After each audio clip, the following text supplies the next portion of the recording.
Bila ada yang cakap pasal dana haji, ramai yang terus rasa berat. Sekarang ni, tabung haji ada 3 pakej ikut kategori pendapatan. B40, M40, T20. Dari sudut kewajipan sebenarnya, kalau kita mampu sepatutnya kita sasarkan pakej paling minimum iaitu T20. Sebab bila bajet kita dah cukup, kita tak perlu tunggu panggilan pun. Kita dah boleh buat rayuan bila-bila masa kerana duit kita dah ada. Dan dalam ibadah haji ni yang paling penting sebenarnya adalah usaha. Usaha untuk kita kumpul duit.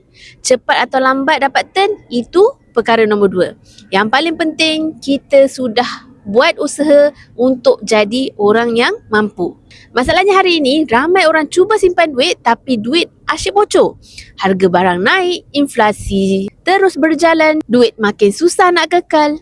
Berdasarkan pengalaman beliau menunaikan haji tahun lepas, kita boleh mulakan dana haji dengan sasarkan 50 gram emas. Dengan syarat satu, pendaftaran haji RM1,300 itu kita dah settle dulu. Hari ni 50 gram sekitar lebih kurang 31 ke 32 ribu.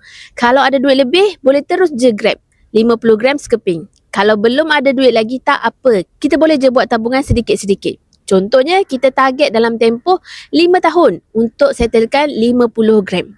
50 gram bahagi dengan 5 tahun, jadi dalam setahun hanya perlukan 10 gram. 10 gram bahagi dengan 12 bulan, kita hanya perlukan 0.8 gram sebulan. Maknanya, kita cuma perlu simpan sikit-sikit setiap bulan ikut kemampuan kita.